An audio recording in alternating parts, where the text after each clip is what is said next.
Welcome to edge smart classes. यह video हमारी Indian polity series का 21वां भाग है, संसदीय समितियां या फिर पार्लियामेंट्री कमिटीज। अब पार्लियामेंट्री कमिटीज ये वीडियो ही क्यों? क्योंकि हमने इसके जस्ट पहले भारतीय संसद, ये लंबा टॉपिक था तो 3 पार्ट्स में इसको कवर किया था। तो ये भारतीय संसद हमने कंप्लीट कर लिया है। इसके बाद जो आपने कई जगह पे सुना होगा पार्लियामेंट्री कमिटीज, इस चीज के लिए एड हॉक कमिटी, तो ये कमिटीज होती क्या है, ये इनका काम क्या है, तो इसको समझने के लिए हम संसदीय समितियां ये वाला टॉपिक कवर करेंगे। ये छोटा सा ही टॉपिक है, बहुत ज्यादा डिटेल में हम नहीं जाएंगे काफी। और अगर आपने संसद वाला वीडियो नहीं देखा है तो आप उसे अवश्य देख लें, क्योंकि वो बहुत ज्यादा इंपॉर्टेंट है। और उसकी लिंक नीचे डिस्क्रिप्शन बॉक्स में है और आप ऊपर आई बटन पर क्लिक करके भी नेविगेट कर सकते हैं। तो आइए अब शुरुआत करते हैं संसदीय समितियां। अब हमारी संसद इतनी ज्यादा भारी भरकम संस्था है कि वो अपने जो उसके सामने काम लाए जाते हैं, ना तो उसके पास इतना ज्यादा समय ही है कि वो ये काम कर सके, और ना ही इतने ज्यादा, ये ऑब्वियस ही बात है कि ना ही इतने ज्यादा विशेषज्ञ लोग बैठते हैं कि वो सारे काम आसानी से निपटा सके। तो और संसद के जो काम है वो भी काफी ज्यादा टफ हो जाते हैं। तो यही सब कारण है कि जो विशेषज्ञ लोग हैं उनकी एक उनमें से टीम बनाई जाती है कि भाई 500 लोग हैं, 500 में से 30 लोग छांट लिए जाएंगे कि ये 30 लोग इस प्रॉपर काम को करेंगे। तो इसीलिए संसदीय समितियों की जरूरत पड़ती है, वो विशेष लोग विशेष काम करते हैं। अब हम देखते हैं, पहले ये टॉपिक स्टार्ट करने से पहले हम देखते हैं कि हम इस टॉपिक में कवर क्या क्या करेंगे। तो सबसे पहले तो हम देखेंगे पार्लियामेंट्री कमिटी, इसका अर्थ क्या है। उसके बाद देखेंगे इसका वर्गीकरण, इसका क्लासिफिकेशन क्या क्या है। इसके बाद देखेंगे फाइनेंशियल कमिटीज, वित्तीय समितियां क्या हैं। फिर विभागीय स्थायी समितियां, इसके बारे में देखेंगे। फिर जांच समितियां, जांच एवं नियंत्रण के लिए समितियां। सदन के दैनंदिन मतलब दैनिक कामों के लिए भी कुछ समितियां बनाई जाती हैं। गृह व्यवस्था समितियां और सलाहकार समितियां। तो अब देखते हैं क्या क्या है संसदीय समितियों में। सबसे पहले हम देखते हैं संसदीय समितियां, इसके अर्थ और जरूरत क्या है। तो जैसा मैंने बताया, संसद काफी ज्यादा भारी भरकम संस्था है, तो अपने पास जो उसके पास जितना भी काम लाया जाता है उसके लिए वो स्पेशलाइज्ड नहीं है, ये मानना ही पड़ेगा सबको, क्योंकि इतने ज्यादा पढ़े लिखे भी लोग नहीं होते हैं। जो पढ़े लिखे हैं वो सिविल सर्विसेज में है, तो वो उतनी ज्यादा स्पेशलाइज नहीं है, और उसके पास इतने ज्यादा भारी भरकम काम आते हैं। जैसे ये एक स्टूडेंट है, इसके पास इतनी सारी बुक्स, इतनी सारी जानकारियां इसको इकट्ठा करनी होती हैं, वो कैसे करेगा? तो उसके लिए क्या किया जाता है स्कूल्स में कि अलग अलग पीरियड बांट दिए जाते हैं कि इस पीरियड में ये बुक पढ़ेगा, इस पीरियड में ये बुक पढ़ेगा। और हर एक के अलग अलग शिक्षक होते हैं, अलग अलग टीचर्स होते हैं, वो उसे पढ़ाते हैं। तो इस तरह से भारी भरकम काम भी आसानी के साथ होता जाता है। उसी तरह से संसद जो है, तो संसद में भी अलग अलग काम के लिए अलग अलग कमेटीज बांट दी जाती हैं, वो उन सारे कामों को करना उनसे आसान हो जाता है। अब हम देखते हैं कि ये समितियां बनती कैसे हैं। तो संसदीय समितियों के बारे में हमारे संविधान में भी काफी ज्यादा विस्तार से दिया गया है। अलग अलग समितियां, उनके अलग अलग कार्य, अलग अलग स्थान और उनके संदर्भ, उनके बारे में अच्छे से उल्लेख किया गया है। और संसदीय समिति को बनाने का ये कार्य है, ये निर्वाचन के थ्रू भी होता है, और इसकी लोकसभा या राज्यसभा के अध्यक्ष इसको नॉमिनेट भी करते हैं। तो ऐसी कोई भी कमेटी जिसको निर्वाचित किया जा रहा है लोकसभा या फिर राज्यसभा के सभापति द्वारा नामित नॉमिनेट किया जा रहा है, वो संसदीय समितियां होती हैं। ये लोकसभा के अगर लोकसभा के अध्यक्ष उसे बना रहे हैं तो फिर लोकसभा के अध्यक्ष के निर्देश के अनुसार कार्य करेगी, नहीं तो राज्यसभा के अध्यक्ष के निर्देशानुसार काम करेगी। अब हम देखते हैं कि इसका वर्गीकरण क्या है, कैसे समितियों को अलग अलग भागों में बांटा गया है। तो मोटे तौर पर अगर देखें तो संसदीय समितियां या पार्लियामेंट्री कमिटी, इनको केवल 2 भागों में बांटा गया है। पहली तो होती है परमानेंट कमिटी या फिर स्थायी समितियां, और दूसरी होती है तदर्थ समिति या एडहॉक कमिटीज। अब इनके नाम से ही स्पष्ट है कि ये जो परमानेंट कमिटी है या स्थायी समितियां हैं, इनकी प्रकृति जो है वो स्थायी है। इनका समय समय पर, जैसे 1 वर्ष के लिए अगर इनका कार्यकाल है तो 1 वर्ष के बाद इनका फिर से निर्वाचन होगा या फिर इन्हें नॉमिनेट किया जाएगा। और जो एडहॉक कमिटीज हैं, उन्हें किसी निश्चित काम के लिए उन्हें बनाया जाता है। तो एक कोई काम दे दिया गया, ये काम उन्होंने कंप्लीट किया, तो वो ऑटोमेटिकली डिसॉल्व हो जाएगी, वो कमिटी खत्म हो जाएगी। तो अब हम एक एक करके देखते हैं कि अब परमानेंट कमिटी या स्थायी समितियां क्या होती हैं। अब स्थायी समितियां, ये जो इनके कार्य का जो नेचर है, उसके आधार पर जो परमानेंट कमिटीज हैं उन्हें भी 6 भागों में डिवाइड किया जा सकता है। अब वो क्या क्या है? पहली तो है वित्त समितियां।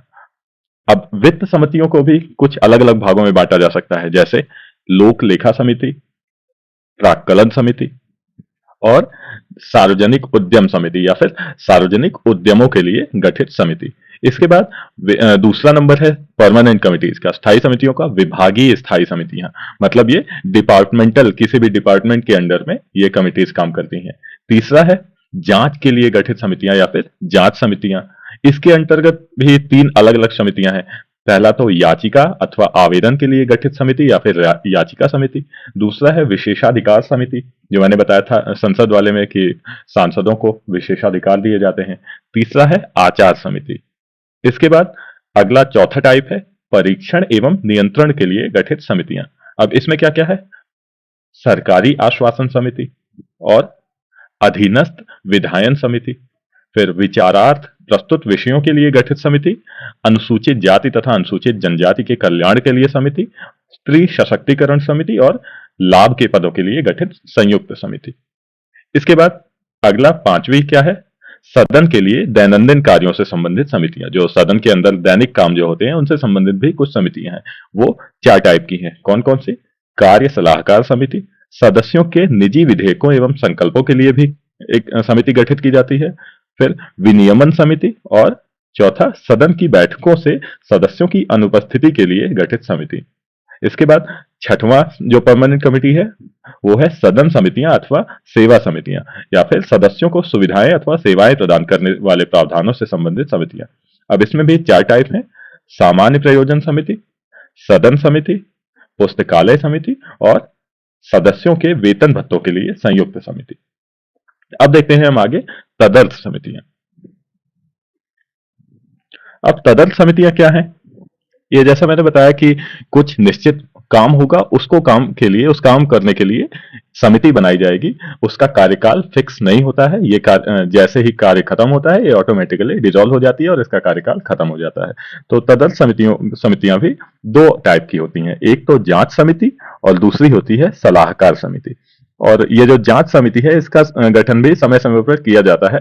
इसके लिए दोनों सदनों में से किसी के भी द्वारा इसका मतलब प्रस्ताव दिया जा सकता है। और इसका ये जो कार्य क्या है? इसका कार्य है जैसे उदाहरण के लिए अगर राष्ट्रपति के अभिभाषण के दौरान कुछ सदस्यों का आचरण ठीक नहीं है तो उसकी जांच करने के लिए एक समिति बनाई जाती है। ये भी तदर्थ समिति के अंदर आती है, जांच समिति।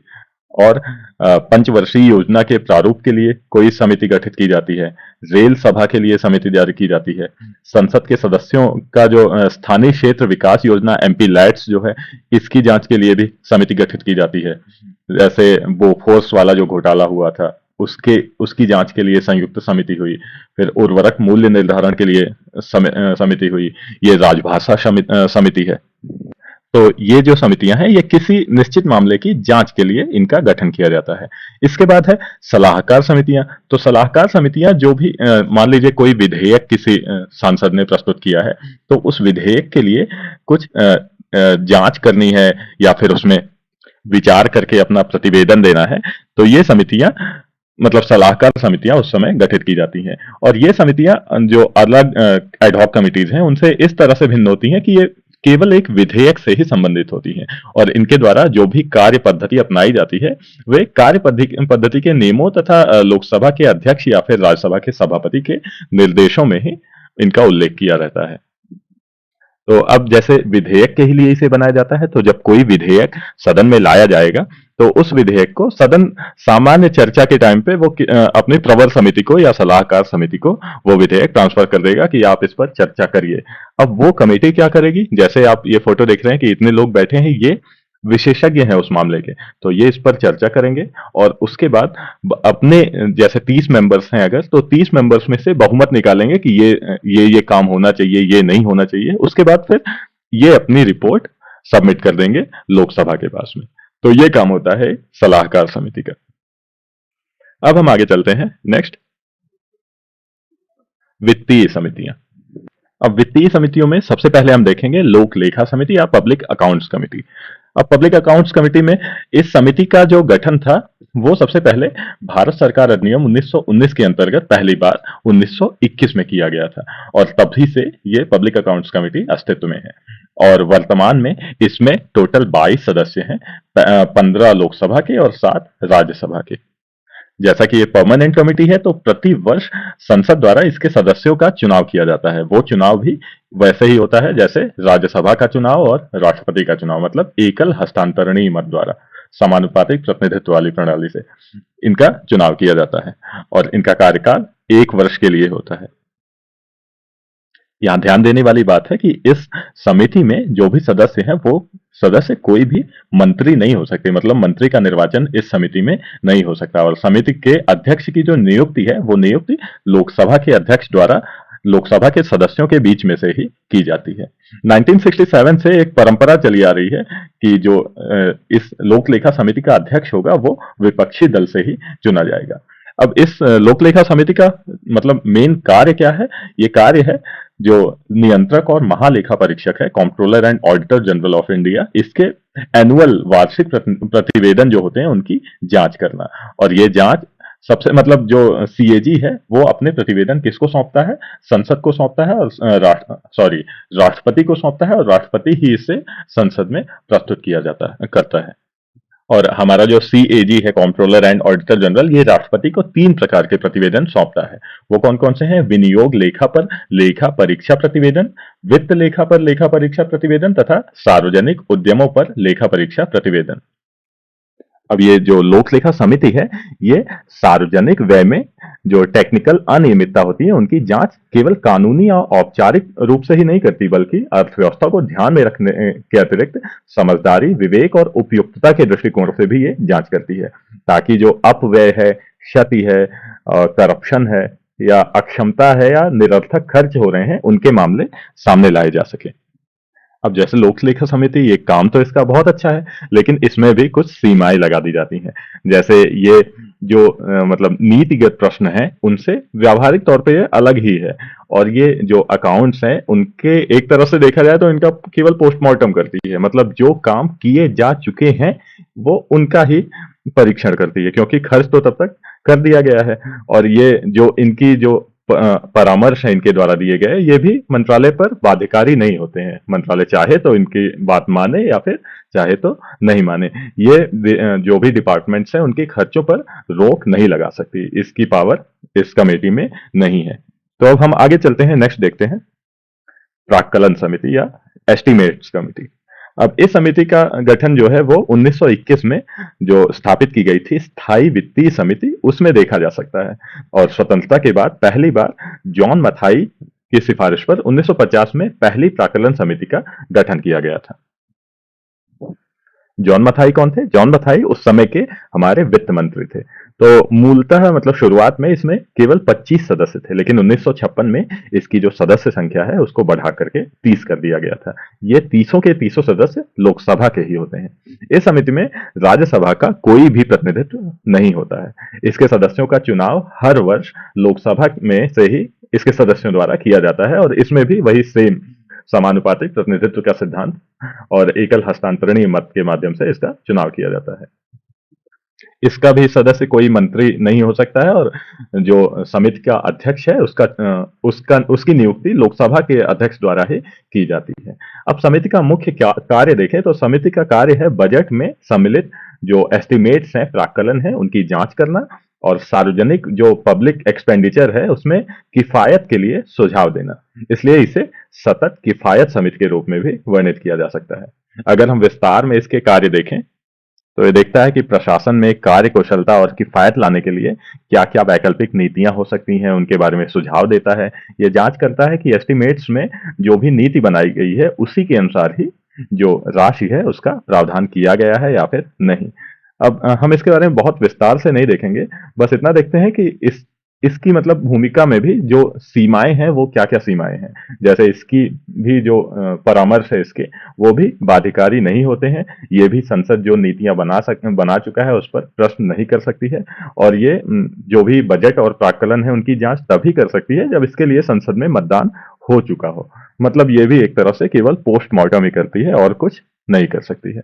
अब हम आगे देखते हैं नेक्स्ट सार्वजनिक उद्यम समिति। तो सार्वजनिक उद्यम समिति, अब ये समिति 1964 में कृष्ण मेनन समिति की सिफारिश पर पहली बार गठित की गई थी। स्टार्टिंग में इसमें 15 सदस्य थे, उनमें 10 लोकसभा से तथा 5 राज्यसभा से, लेकिन 1974 में इसकी सदस्यता बढ़ाकर 22 कर दी गई थी, जिसमें 15 लोकसभा और 7 राज्यसभा से। अब समिति के सदस्य संसद द्वारा इसके सदस्यों में से ही सेम उसी मेथड से एकल हस्तांतरणीय मत के आधार पर ही चुने जाते हैं, निर्वाचित किए जाते हैं, और इस प्रकार प्रत्येक दल का प्रतिनिधित्व सुनिश्चित कर दिया जाता है। इसका कार्यकाल भी 1 वर्ष का होता है और कोई मंत्री इस समिति का सदस्य नहीं बनाया जा सकता है। इसके सदस्यों में से जो अध्यक्ष का चुनाव होता है वो भी कौन करता है? लोकसभा का अध्यक्ष ही करता है। तो मतलब राज्यसभा का जो सदस्य है वो इस समिति का अध्यक्ष नहीं बन सकता है। अब समिति के कार्य देखें तो जो सार्वजनिक उद्यम है उनके प्रतिवेदनों की और लेखा की जांच करना, और सार्वजनिक उद्यम है उन पर सीएजी के प्रतिवेदन की जांच करना, ये जांच करना कि सार्वजनिक उद्यम जो है उनका प्रबंधन और इनका जो संचालन है वो युक्ति संगत ढंग से किया जा रहा है अथवा नहीं किया जा रहा है। तो ये सारे काम है सार्वजनिक उद्यम समिति के। अब हम आगे देखते हैं विभागीय स्थायी समितियां। अब लोकसभा की जो नियम समिति है इसकी अनुशंसा पर संसद ने 1993 में 17 विभाग संबंधी स्थायी समितियां का गठन किया गया। 2004 में ऐसी 7 और समितियों का गठन हुआ और इस तरह से इन समितियों की टोटल संख्या 24 हो गई। अब स्थायी समितियों का मुख्य उद्देश्य है संसद के प्रति कार्यपालिका या फिर मंत्रिपरिषद कहें, इनको और अधिक उत्तरदायी बनाना, विशेषकर से वित्तीय दायित्व को। ये समितियां संसद की बजट पर अधिक सार्थक चर्चा में सहायक होती हैं। इन 24 समितियों के कार्यक्षेत्र में केंद्र सरकार के सभी मंत्रालय और विभाग आते हैं। प्रत्येक जो स्थायी समिति है इसमें 31 सदस्य होते हैं, वो 21 लोकसभा से तथा 10 राज्यसभा से होते हैं। अब जो लोकसभा के 21 सदस्य हैं उनका चुनाव लोकसभा के अध्यक्ष के माध्यम से होता है, और राज्यसभा के 10 सदस्य इनका चुनाव राज्यसभा का सभापति द्वारा किया जाता है। अब इसमें भी सेम वही है कि कोई भी मंत्री इसका सदस्य नहीं बन सकता है। इसका कार्यकाल भी 1 ही वर्ष का होता है, और इसमें जो 24 स्थायी समितियां हैं उनमें से 8 समितियां राज्यसभा के अंतर्गत कार्य करती हैं और 16 समितियां लोकसभा के अंतर्गत काम करती हैं। 24 समितियां, और इनके अंतर्गत काफी सारे मंत्रालय और डिपार्टमेंट आते हैं। हम उनके अंदर डीप में नहीं जाएंगे, हम बस इतना देखते हैं कि इसके मुख्य कार्य क्या क्या हैं। जैसे कोई भी संबंधित मंत्रालय या फिर डिपार्टमेंट है, उनकी जो अनुदान मांगे हैं उन पे लोकसभा में चर्चा करना और मतदान के पहले ढंग से विचार किया जाना, ये समिति का काम है। वो इस जो समिति का प्रतिवेदन है वो ऐसा नहीं होना चाहिए कि वो कटौती प्रस्ताव जैसे पेश कर रही है, और संबंधित मंत्रालय या फिर विभाग के जो विधेयक हैं उनकी भी जांच परख करना, उनके वार्षिक प्रतिवेदन जो है उन पर विचार करना, और जो सदन में राष्ट्रीय मूलभूत जो दस्तावेज प्रस्तुत किए जाते हैं उन पर भी विचार करना। अब हम आगे चलते हैं। नेक्स्ट, जांच समितियां। अब जांच समितियों के अंतर भी 3 अलग अलग समितियां हैं। याचिका या फिर आवेदन समिति, यह समिति विधेयकों पर आम सार्वजनिक महत्व के मामलों पर दायर याचिकाओं या फिर आवेदनों पर विचार करती है। ये यूनियन से संबंधित मामलों पर व्यक्तियों या संघ या फिर संगठनों के आवेदन पर भी विचार कर सकती है। लोकसभा की समिति में 15 सदस्य होते हैं, और राज्यसभा की ये जो समिति होती है याचिका या आवेदन समिति, इसमें 10 सदस्य होते हैं। फिर नेक्स्ट है विशेषाधिकार समिति। इस समिति का कार्य सेमी जुडिशियल टाइप का है। ये सदन और इसके सदस्यों के विशेषाधिकार के हनन संबंधी मामलों की जांच करती है तथा उपयुक्त कार्यवाही की अनुशंसा करती है। इसमें भी लोकसभा की समिति में 15 और राज्यसभा की समिति में 10 सदस्य होते हैं। फिर नेक्स्ट है आचार समिति। तो राज्यसभा में इस समिति का गठन 1997 में और लोकसभा में इसका गठन 2000 में हुआ था। यह समिति संसद के सदस्यों के लिए आचार संहिता लागू करवाती है और दुराचरण के मामलों की जांच करती है। अब इसके बाद देखते हैं जांच एवं नियंत्रण के लिए समितियां। तो पहला है इसमें सरकारी आश्वासन समिति। यह समिति मंत्रियों द्वारा सदन में जो टाइम टाइम पर दिए गए आश्वासन की जांच करती है और किस सीमा तक उनका काम उन पर किया गया है, इस पर भी प्रतिवेदन दिया जाता है इस समिति के द्वारा। इसके बाद अधीनस्थ विधायन समिति, ये विनियमन, नियम और उप नियम तथा नियमावली बनाने के लिए संसद द्वारा कार्यपालिका का प्रतिनिधित्व या फिर संविधान द्वारा दिए गए शक्तियों का जो उपयोग है वो भलीभांति हो रहा है या फिर नहीं हो रहा है, ये समिति इस पर विचार करती है और इस पर अपना प्रतिवेदन देती है। दोनों सदनों में समिति की संख्या 15 होती है। इसका गठन भी 1953 में किया गया था।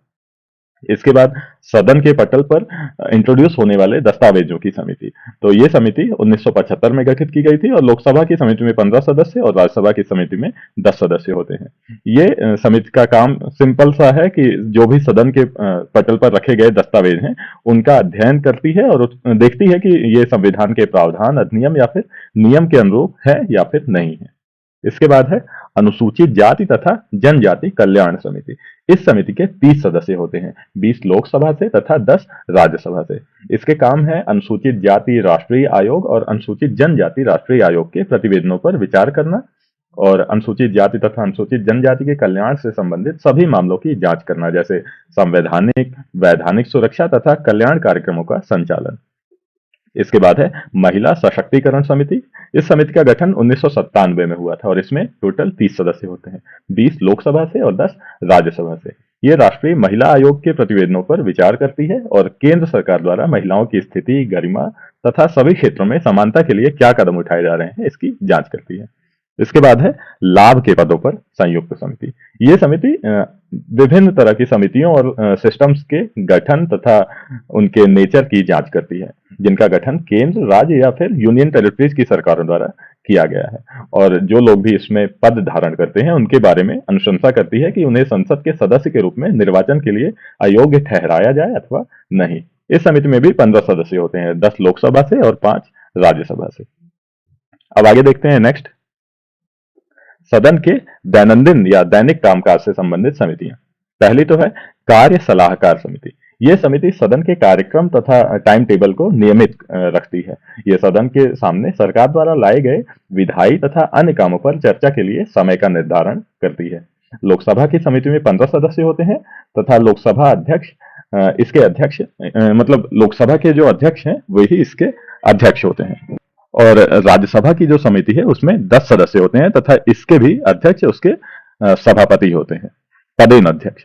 अब देखते हैं नेक्स्ट, निजी सदस्यों के विधेयक तथा संकल्पों के लिए समिति। यह विधेयकों का क्लासिफिकेशन करती है और निजी या जो वैयक्तिक सदस्य हैं, मंत्रियों के अलावा उनके द्वारा प्रस्तुत विधेयकों और संकल्पों पर चर्चा के लिए समय निर्धारित करती है। ये लोकसभा की विशेष समिति है और इसमें 15 सदस्य होते हैं।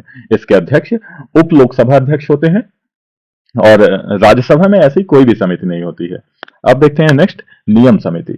यह समिति सदन में कार्य पद्धति तथा संचालन से संबंधित मामलों पर विचार करती है, साथ ही सदन के नियमों में आवश्यक संशोधन अथवा योग मतलब क्या एडिशन किया जा सकता है उसका सुझाव देती है। इसमें लोकसभा की समिति में 15 सदस्य होते हैं और लोकसभा अध्यक्ष इसके पदेन अध्यक्ष होते हैं। वहीं राज्यसभा की समिति में 16 सदस्य होते हैं। अकेली ऐसी समिति है जिसमें राज्यसभा में ज्यादा मेंबर हैं। तो राज्यसभा की समिति में 16 सदस्य होते हैं और इसके भी अध्यक्ष इसके सभापति होते हैं राज्यसभा के। अब सदस्यों की अनुपस्थिति संबंधी समिति। यह समिति सदन की बैठकों में सदस्यों की अनुपस्थिति या अवकाश से संबंधित सभी आवेदनों पर विचार करती है और ऐसे सदस्यों के मामले में जांच करती है जो बिना अनुमति के 60 दिन या उससे अधिक दिन तक सदन से अनुपस्थित रहे। अब देखते हैं नेक्स्ट, गृह व्यवस्था समिति। अब इसमें सामान्य प्रयोजन समिति है। यह समिति सदन से संबंधित ऐसे मामलों को देखती है जो अन्य संसदीय समितियों के अधिकार क्षेत्र में नहीं आते हैं। तो प्रत्येक सदन में समिति में जो अध्यक्ष है वो लोकसभा अध्यक्ष या सभापति इसके पदेन अध्यक्ष होते हैं। अब इसके बाद आवास समिति। यह समिति सदस्यों को आवासीय तथा अन्य सुविधाओं को देने से संबंधित है, जैसे भोजन या फिर चिकित्सीय सहायता आदि आदि तरह की जो सहायताएं दी जाती हैं उन्हें। उसके बाद फिर पुस्तकालय समिति। यह समिति संसद के पुस्तकालय से संबंधित मामलों को देखती है तथा सदस्यों को पुस्तकालय की सेवा का लाभ उठाने में सहायता करती है। अब इसके बाद सदस्यों के वेतन भत्ते से संबंधित संयुक्त समिति। तो संसद सदस्यों का वेतन भत्ता तथा पेंशन अधिनियम 1954 के अंतर्गत इस समिति का गठन किया गया। इसके 15 सदस्य होते हैं जिसमें 10 लोकसभा से तथा 5 राज्यसभा से। ये सदस्यों के वेतन भत्ते पेंशन नियमित करने के संदर्भ में नियमावली बनाती है। अब इसके आगे चलते हैं हम नेक्स्ट, सलाहकार समितियां। अब सलाहकार समितियां केंद्र सरकार के विभिन्न मंत्रालयों या फिर डिपार्टमेंट से अटैच्ड होती हैं। इसमें दोनों सदनों के ही सदस्य शामिल होते हैं। एक मंत्रालय की सलाहकार समिति का अध्यक्ष उस मंत्रालय का मंत्री अथवा प्रभारी राज्य मंत्री होता है। ये समितियां एक ऐसा मंच प्रदान करती हैं जहां मंत्रियों एवं संसद के सदस्यों के बीच सरकार की नीतियां एवं कार्यक्रमों तथा उनके कार्यान्वयन के तौर तरीके के बारे में अनौपचारिक चर्चा की जा सके। और ये समिति की अधिकतम संख्या 30 होती है और न्यूनतम संख्या 10 होती है। ये समितियां संसदीय कार्य मंत्रालय द्वारा गठित की जाती हैं।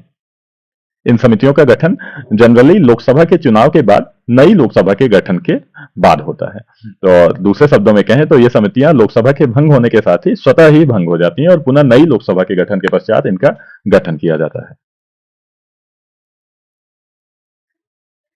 सो दैट्स ऑल फॉर नाउ। आशा करता हूं वीडियो आपको अच्छा लगा होगा। अगर वीडियो अच्छा लगा हो तो वीडियो को लाइक करें, चैनल को सब्सक्राइब करें और शेयर करें और कमेंट करना ना भूलें। धन्यवाद।